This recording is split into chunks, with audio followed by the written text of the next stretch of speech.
over the years. Really nice because it was local to me, where I come from. I'm from Harrow, or Wembley, born in Wembley, and just managed to sign YT forms, and then within 6 months playing first team football, which I was delighted with. So what was it like? So what was Kenny Jackett like back then? If I'm being honest, Kenny's probably the most influential individual in football that I've had in my career. Separate to my dad, obviously. I'll get in trouble if I didn't say that. But Kenny's been magnificent for me. Rolling back the years, when I first joined, John McDermott, as everyone knows about at the minute, he's hot property. He's been at Tottenham, helped the youth system there for years. But John started out, he was our coach. Because we developed with such a good side, we helped him to move on to bigger and better things. And John's always grateful for that, and we're grateful likewise. So yeah, it was a really, really good times there. Kenny was always watching us because he knew how good the group was. And as I went through the years, Kenny was very willing to get me involved with the first team with Graham Taylor. Always pushing youngsters, very influential, and everyone really respected Kenny. So how did you move to Millwall came about? Because you've been in and around Watford for, I think, 3 or 4 seasons, haven't you? Maybe even a little bit longer. You'd had a loan spell, I think it was at QPR, wasn't it? Mm. And Gianluca Vialli came in, and all of a sudden you were maybe surplus to requirements, shall we say? Do you know what? It was a funny one. So I'd been at Watford for 8 years. Joined when I was like, 13, 14. Left when I was, 22, just turned 23 to Millwall. So that's all I ever knew, all I ever knew. And I'd seen Glenn Roeder, Kenny Sampson, that was the first team manager, then Graham Taylor for the majority of when I played first team football and broke into the first team. And then Graham left and Gianluca Vialli come in with the late Ray Wilkins. When they come in, they literally, I think it was 15 players they released. And it caused a little bit of uproar at the club. They released some very good young players. A lot of people thought you just needed to tweak a few things because we just missed out on the playoffs. We had a great start the season before after getting relegated from the Premiership. We managed to get, 9 or 10 games there, which is great experience. The following season, I had about 46, 48 games in the Championship. Playing with some really good players and great experience my first full season. But then the season after that, Vialli come in and he was signing everyone and everything that moved who had a name. Ramon Vega he brought in, Stephen Glass, Felipe Galli, and it just proved to be that I wasn't getting a chance. I think the only clean sheet they got was the only game I played in the Cup, and I thought, well, okay, I'm proving my worth here. But they had their own thoughts. I knew that a few clubs were watching. I actually remember the game. I played Barnet away in a reserve game on a cold Tuesday night. Mark McGhee come down to watch. And I don't know if it was my agent or my dad he bumped into. And at half-time, I think, or just after half-time, he went, seen enough, I'll make an offer. I was delighted because I just wanted to play football. And I was gutted that I wasn't involved, but I knew that my time had come. Then I met Mark McGhee at Sopwell House in St Albans. I think it was the day after training. And we just got on really well. He explained that he's got this, that and the other going at the club. Fantastic young players coming through. And I'd always kept an eye on Mill, always, because you could see that Neil Harris previously was scoring loads of goals. You heard about Timmy Cahill, Stephen Reid, Richard Sudlier, David Livermore, Paul Eiffel. The players coming through was really interesting to me. It's something I felt that I would get on really well with. So jumped at the chance, signed a contract, and then off I went. Yeah, because it was quite a young team, and you were, I'm going to say you were quite young. You were mid-20s by then, weren't you? Just turned 23. I was probably the oldest of the young bunch, but 23 years of age. Just turned, very young. That was quite an exciting team, I guess, for a 23-year-old to be involved with. Do you know what? looking at the team, one thing which stood out for me, looking at when I walked into that dressing room, was although they were a young squad, you had likes of Stuart Nethercott, Sean Dyche, who were seasoned pros, a lot of experience. And what really hit home was how much kind of maturity that group showed. Look, there was loads of fun and games in and around the change rooms and out of it and on the training field, but they just took to first team football so well with such maturity, and it amazed me how so many young players had already played like 30, 40 odd games in the first team at that age. And I just loved it. I loved it. Obviously, Sean Dyche and Stuart Nethercott were doing really well. And I wasn't expecting just to walk straight in the side, although Millwall paid, £500,000, starting at £500,000 for a 22, 23-year-old. It's a lot of money. It's an absolute fortune for Millwall. Well, you got to think that's 20 years ago. So that'd be incredible amount now. So I played, I think, Mark McGhee put me in at West Brom, played 3 at the back, played right to 3. We won 2-0, I think it was, midweek. Great win. And everyone was buzzing, fitting in straight away, got on well with the players. But then Mark McGhee went to a back 4 again. He just felt that he needed to do that the next game. Totally accepted it, got on with it. I think they won again. They done well. So I had to be patient. I had to be really patient to get inside. Yeah, because I think some of your early appearances, you played at right back, left back, and in midfield, I think, didn't you? I played, Mark McGhee went to a back 3 at times. At Queen's Park Rangers, I played across the back 3. So I'd not learned my trade, but learned incredible amount from Jerry Francis. Jerry Francis, especially the ones in football, know that his knowledge of football is top level. And I was fortunate enough to have 3 months with Jerry whilst at Queen's Park Rangers, and my game, it grew so much so quickly. So when Mark McGhee went to a back 3 at times, I was quite familiar with that. Obviously I'd still needed to learn, but I knew the basics of what it entailed. And although it's a back 3, there's so many ways you can play it. So yeah, I found myself playing a left, playing a right. I think we did play a back 4 once. I might have played right back for a bit, slipped into a left back. Not really midfield, or I did play midfield at times, a couple of times at Millwall, but really across the back 4. I think due to my height, I was very fit, not overly quick, but read the game very well, and I would just outrun people. Yeah, because as we touched upon, you were signed to provide a bit of competition for Sean Dyche and Stuart Nethercott. Very, very solid partnership, and one that had been quite a solid partnership for a couple of seasons. So it was quite a brave move, wasn't it? Yeah, they were really good players. But you know what? I'll be honest, I backed myself. I knew I was a good player. I played in the Premiership. I had a number of clubs watching me.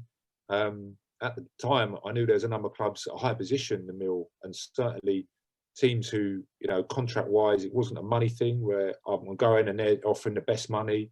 I wanted to join Millwall. I had a real ambition to join them. So I knew that it was going to be tough opposition, but I backed myself all the way through. It took a bit of time. I did get a bit of stick from some of the fans when I didn't get in the team as early as what I would have liked, and probably they would have thought I should have done because of how much money was paid out. But ultimately, I think when you work as hard as what I did, things come about and opportunities come about, and they sure did for me. Yeah, I think you won everyone around fairly quickly. I think the hairstyle did it. I've had a few hairstyles in my time, and I thought, look, I'm at Millwall, let's have a go. Who cares? It's one of them. I'll turn up. I think people know me. I'm not worried for 1 second what people think about appearances, and I'll walk in that changing room, chest out, bold as brass, no problem at all. No matter what stick Dyche used to get dressed in some of the clothes I used to wear in. I used to be in the gym and Dyche used to come in with a beanie hat, long jacket, Timberlands, these ripped jeans I had. And it was hilarious. I loved it. But yeah, I'm not one for being concerned what people think of me, that's for sure. Because that was quite an eventful first season, really, wasn't it? Because we reached the playoff semi-finals and were within minutes of the Premier League, or a chance of the Premier League, weren't we? Because you played in both legs, didn't you? Yeah, that's right. Saying about opportunities earlier, that I think Dyche got a bit of a knock. I come in and we just kept winning. I think it was 4 or 5 games, maybe 6, 7. And I remember Dyche saying to me, he got fit. He's like, Wardy, I need one more game for a bonus. Just let me play it.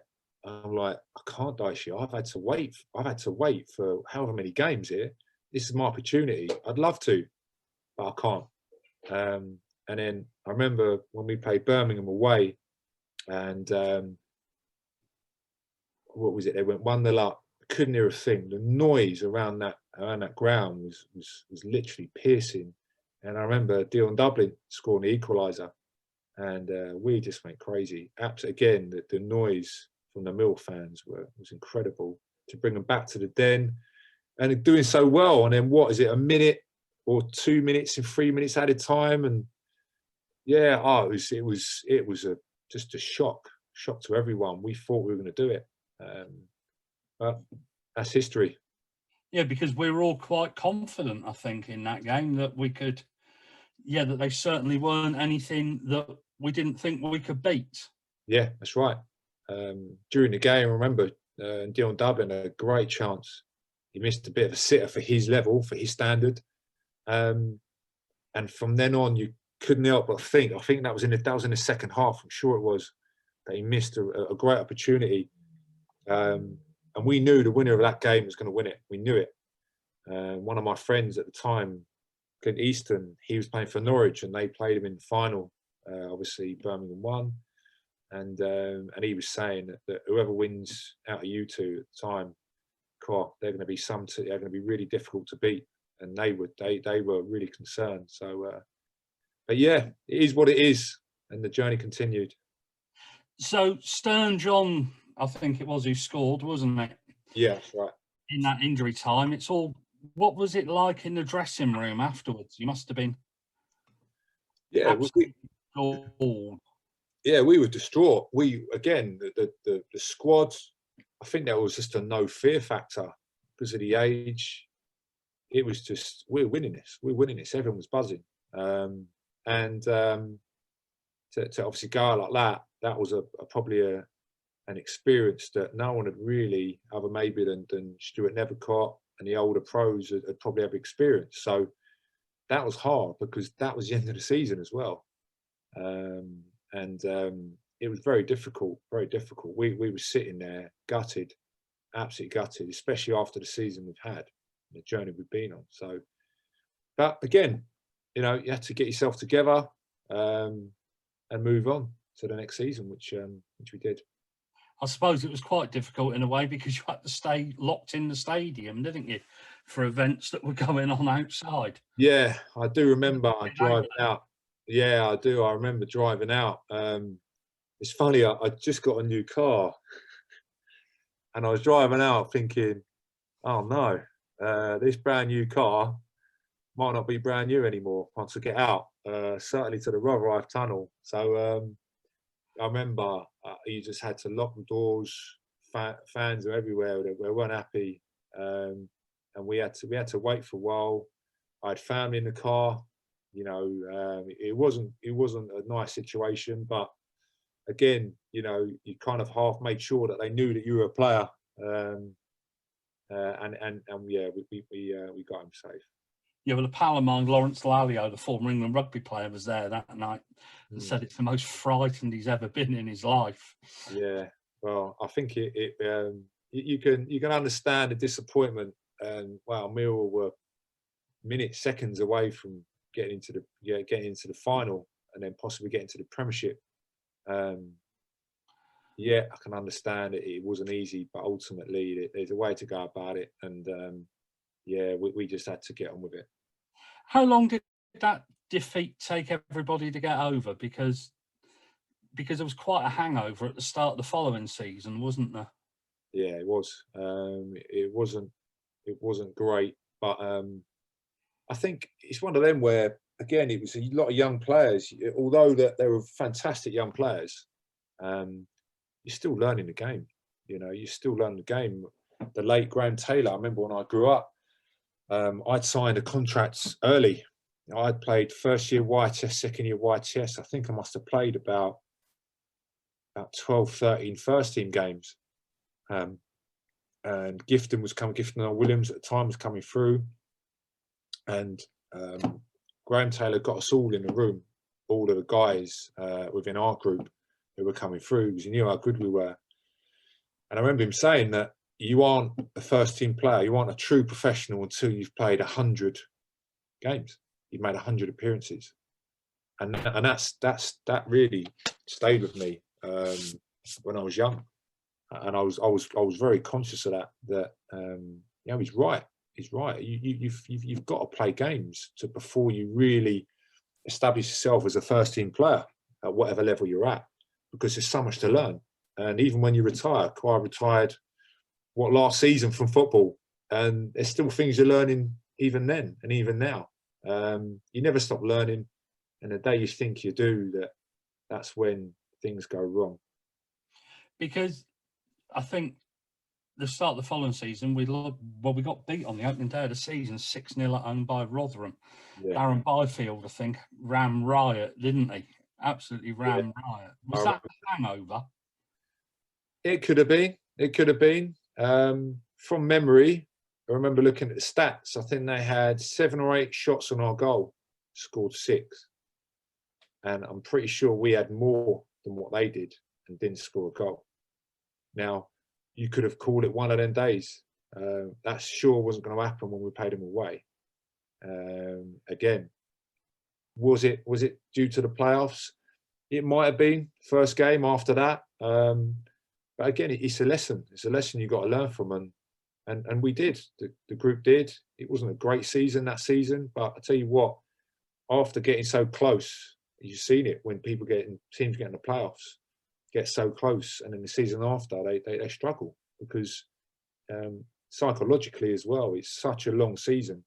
There's so much effort and training you have to do to get to the top and stay to the top. So I put it down to probably a lot of inexperience. It's a huge learning curve for a lot of the players, and probably repercussions from the loss. Because legend has it that there was a dispute between the players and Theo over bonuses before that game. Is that, well, I have spoken to another player about this. Who said I didn't want to touch on that too much, but yeah, there was.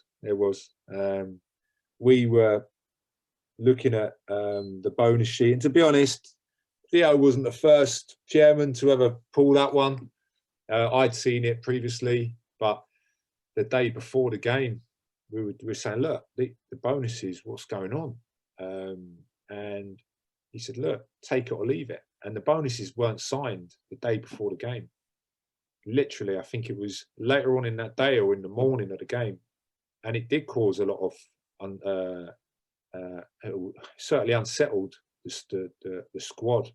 And I think it left a little bit of a bitter taste in a lot of the players' mouths.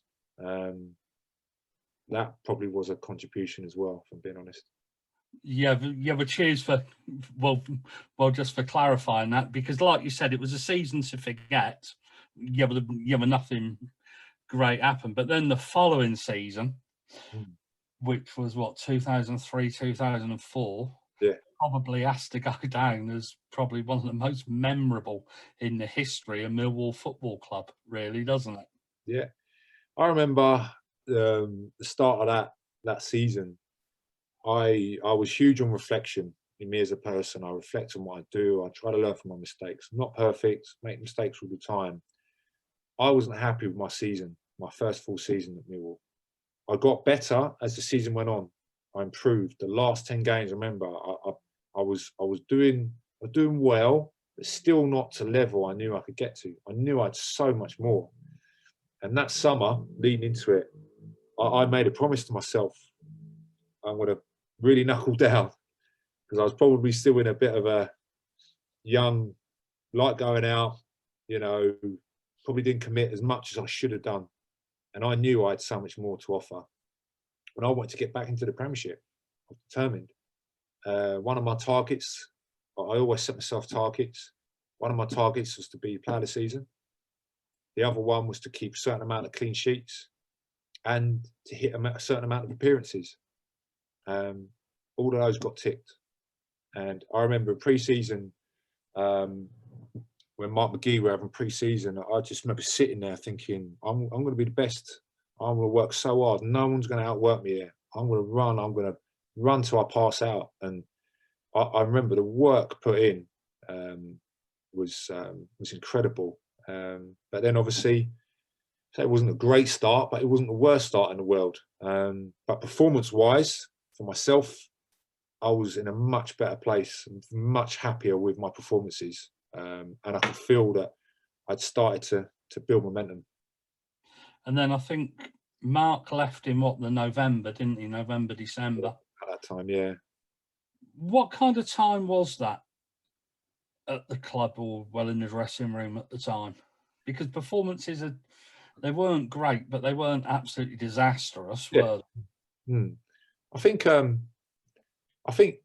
anyone who knows Millwall, whether you're a fan, you're a player, that I think you say you've got to be a certain type to play for Millwall. But if you don't put the work in, if you don't show that you're willing to give everything you've got, fans will see that and they'll dig you out. There's no question. Everyone has ever come and gone when I've been there. It's the same situation. And it's just maybe a bit of a culture thing, but you have to give everything. You have to give 100%. And when that began the season, I wouldn't say the players weren't giving 100%, but things just weren't clicking. We knew that maybe behind the scenes, things weren't probably as smooth as they could be with certain people at the club, not within the team, but certain people at the club. That filtered through at times. It shouldn't have done.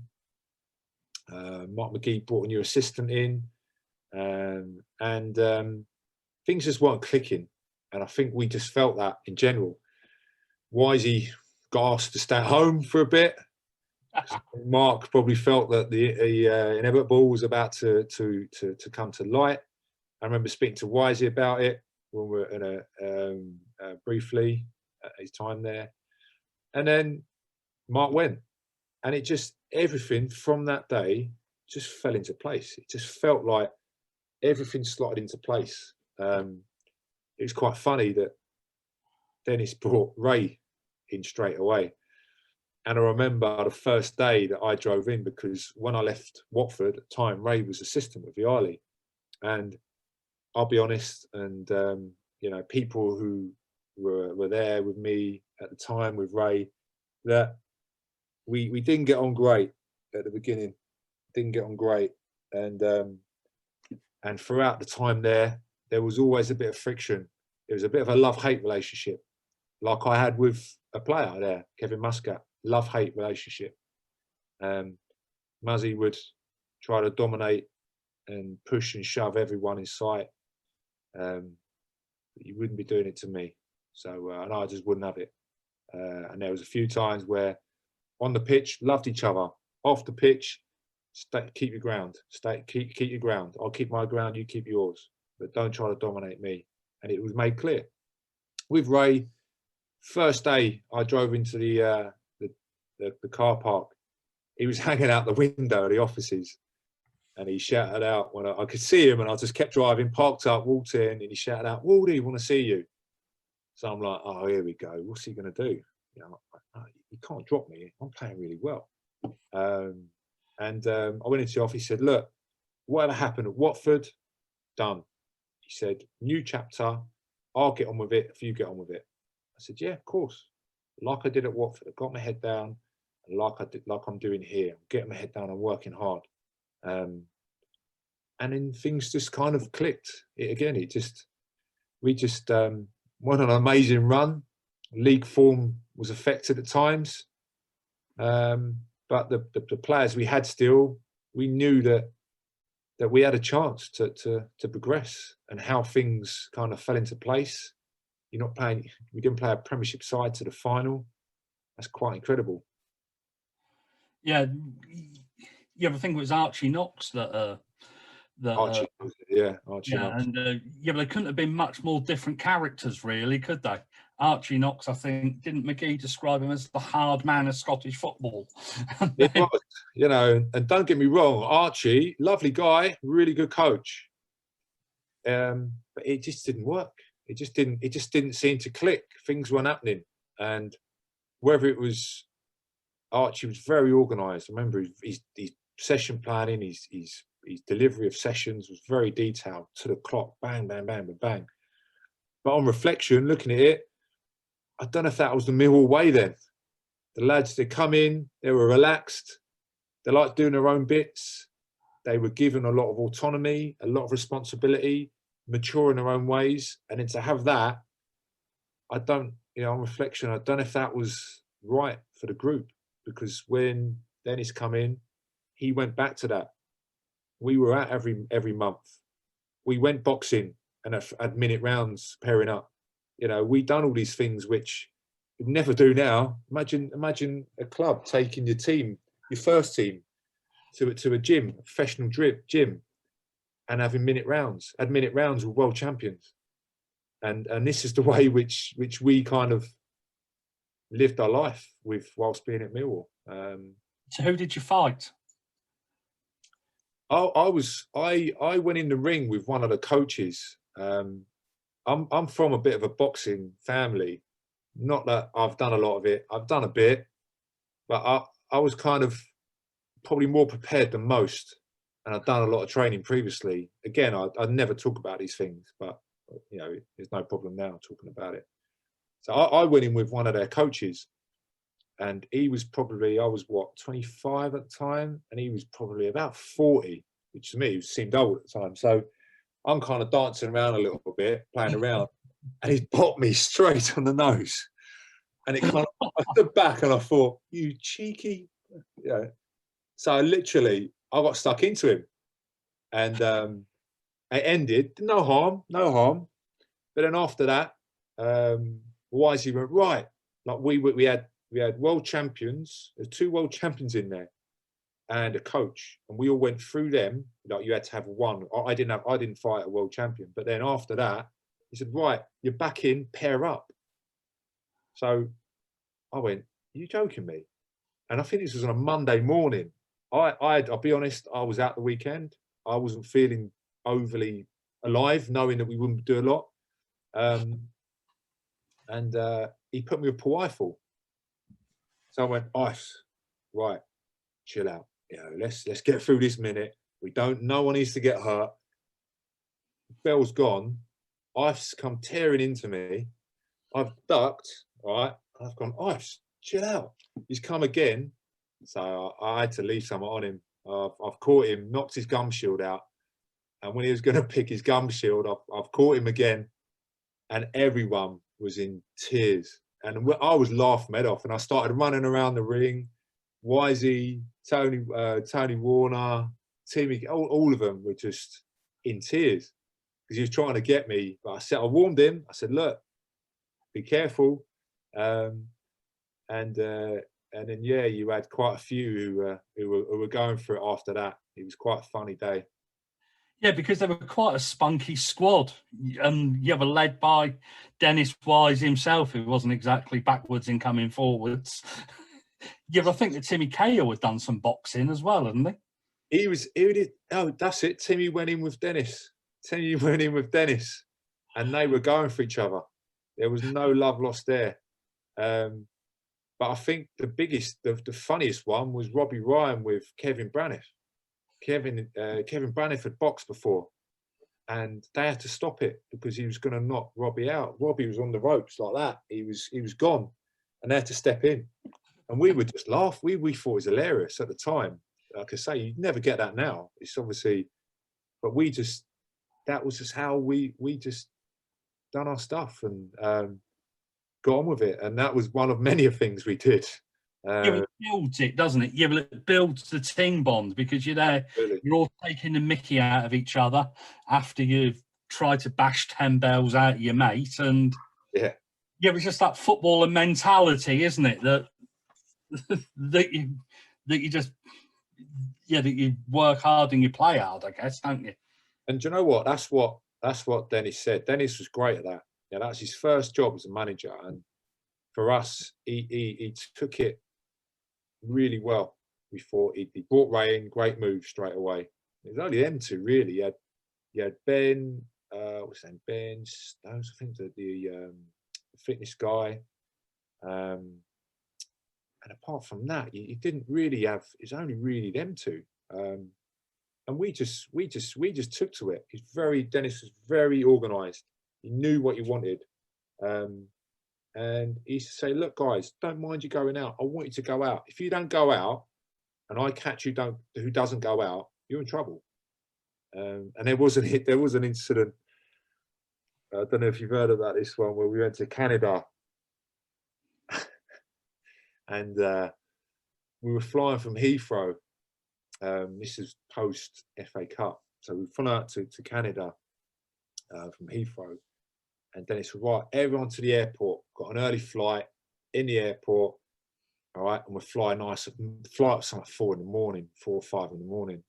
And I can't remember who started it, but we got a message.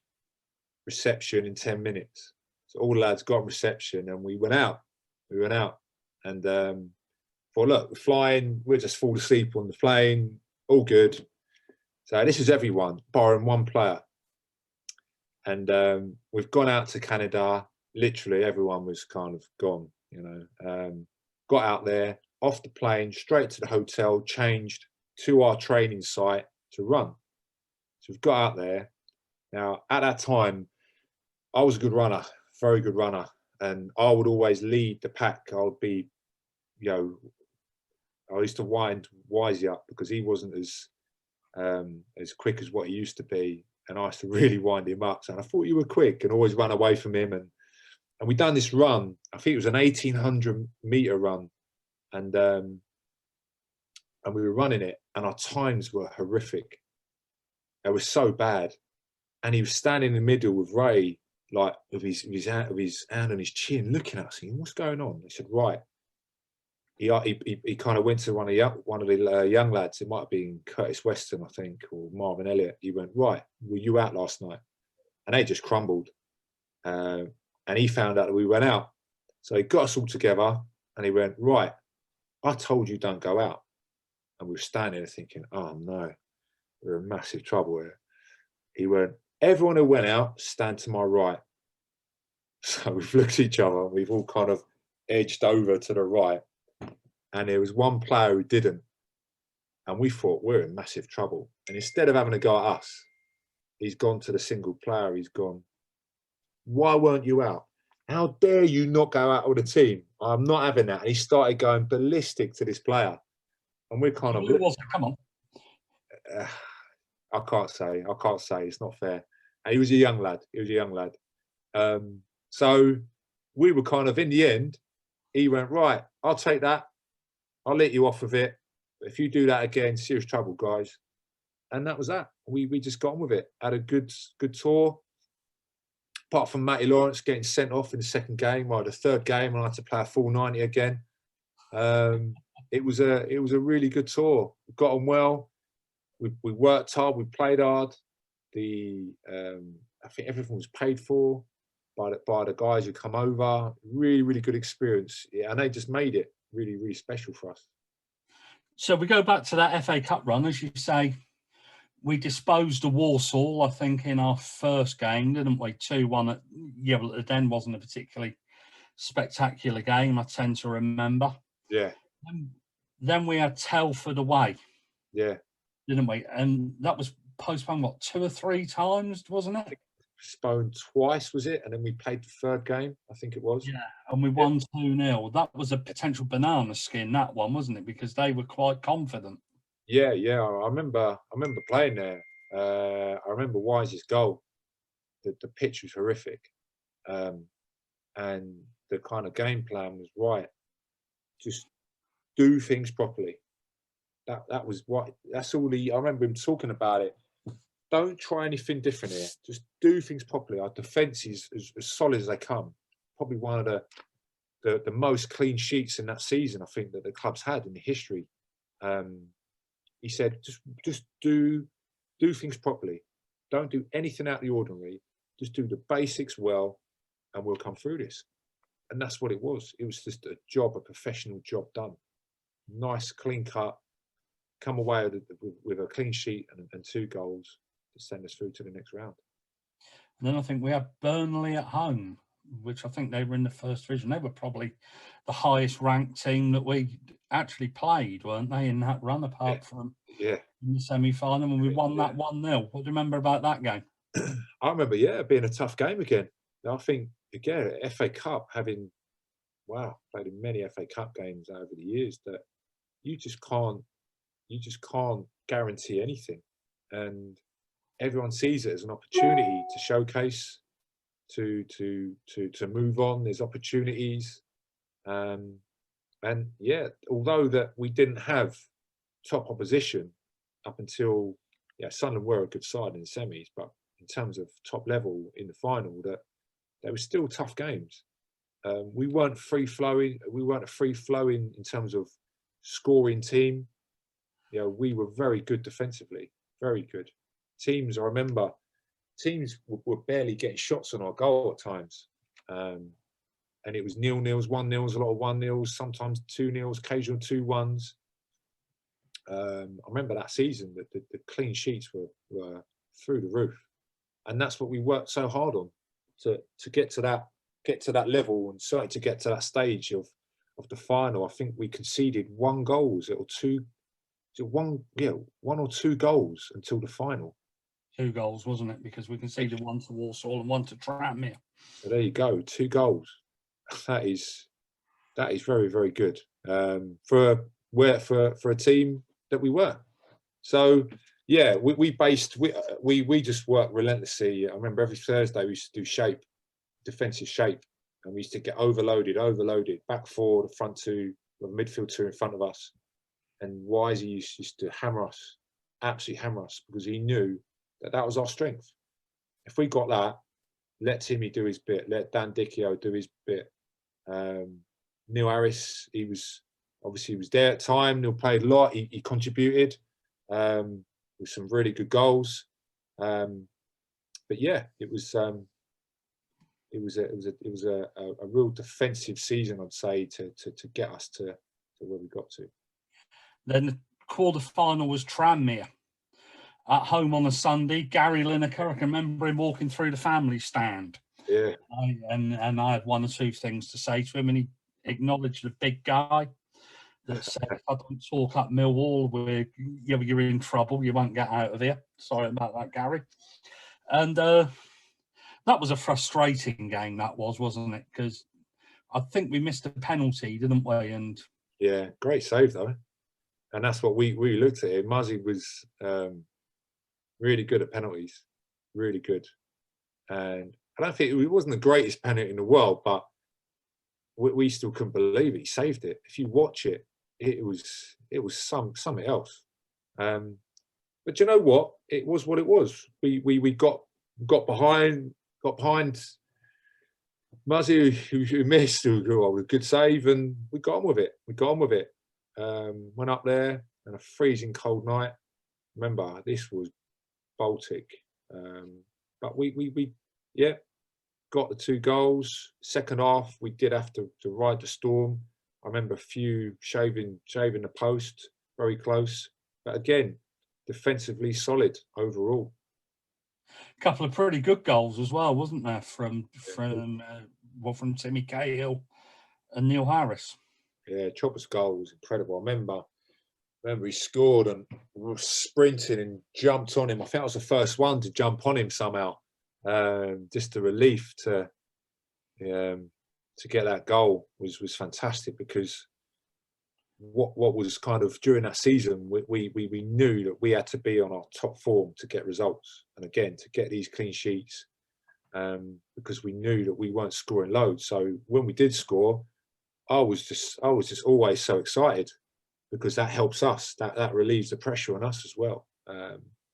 And playing alongside Matty Lawrence, Robbie Ryan, and Kevin Muscat for the majority of that season, we all felt the same. And somehow we got to the semi-finals. There's us, Sunderland, Arsenal and Man United, I think, with the other two. The other game, yeah. And we managed to avoid the Premier League sides. How in the hell did Theo arrange that one? I think it cost him a few quid. But, no, on a serious note, I remember I was in a hotel. We travelled the day before. Was it the day before? 2 days before. Anyway, I was rooming. Who was I with? Andy Marshall. That was it. Andy Marshall. We watched the game, and we were talking about that. How have we missed this? How are we in the semi-final? And we knew it was going to be a tough game. We went to Old Trafford the day before, had looked round. Theo promised us that if we won the game, he'd take all of us and our families to Disneyland Paris. He gave us the carrot, which we all needed. Don't ask if it happened after, because you probably know what happened. And yeah, it was just some experience. What an experience that was. Yeah, because it wasn't actually written down, Theo didn't carry it through, I suppose. Theo being Theo. Yeah, well, there you go. Yeah, but it was a great experience, that Old Trafford game. I think we were all gutted that it wasn't at Wembley. And we went up there, it was Sunday, wasn't it? I can remember getting up at some insane time, like 4 o'clock in the morning. Yeah. To meet me mates by the Blackwall Tunnel to go up there. And every service station between London and Manchester was just Millwall. It was Millwall everywhere. I don't think anybody sold anything that day, but everything was totally obliterated. And then we get up to Manchester, Old Trafford, the Theatre of Dreams, they call it. Yeah. And it's certainly our dream, wasn't it, that game? Yeah, it was of highlights of my career. That was well up there. They're well up there, if not that was the biggest game, because we knew that whoever we played against there, especially Muzzy got injured, Dan Dyche got booked. Who else was there? Wise was struggling. You know, we had 3 or 4 players who would have started that they're out at the end of the game anyway. But we knew, and I remember Wisey's pre-match talk. He got us in and he said, look, he said, and he'd never said this before, never ever said this before. I'd never heard him. He said, do this for your family. He said, they're all watching. Don't worry about anyone else. Just do this for your family. Everyone concentrate. Do it for your family. He said, we've got all the fans here to support us. You're going to hear them. They're going to be loud and proud. Concentrate. Do this for your family. And yeah, we just kind of cracked on. The support was amazing. Absolutely. I remember looking around and you just, every hair on your body standing on end. And it was just incredible. When Timmy scored that first goal, the roar which we heard and the excitement which is running through us to actually give us that belief that we could do it, because they were a good side, Sunderland, and you know, they certainly had a lot of the ball during that game and a lot of chances to beat us, and somehow we kept them out. And just when that whistle went, that was by far the longest second half I've ever had in my whole career. 628 first-team professional appearances, and that was by far the longest second half I've ever had in my career. Do you know what? I was just thinking exactly that. I was just remembering, I'm stood there with me boy who was, I don't know, 6 or 7 at the time, and me mates, and they all had boys that were 6 and 7. And you look up in that corner at Old Trafford where they've got that little clock. Yeah. And it seemed to take a year. Yeah, it was. So every 30 seconds you were looking up, and it's only 30 seconds later. Yeah. And do you know what? Sorry. Go on, mate. That's the mistake I made. In the second half, I looked up at that clock too early. And I think it was something like 57, 58 minutes. And it felt like we'd been playing for a good half hour, 35 minutes. It wasn't even 60 minutes. And again, ask some of the guys who played with me at Millwall, I'm a fit guy. You run anyone down, and I was blowing out of my backside. We were under some pressure, and I just remember, to myself, obviously when you're playing, things go through your mind, and you have your focus points. And I remember saying to myself, "This is my opportunity. If I want to get to the top, this is my opportunity in my career, a one-off opportunity, especially for the club. Just give everything." And that's something which we all did. We gave everything.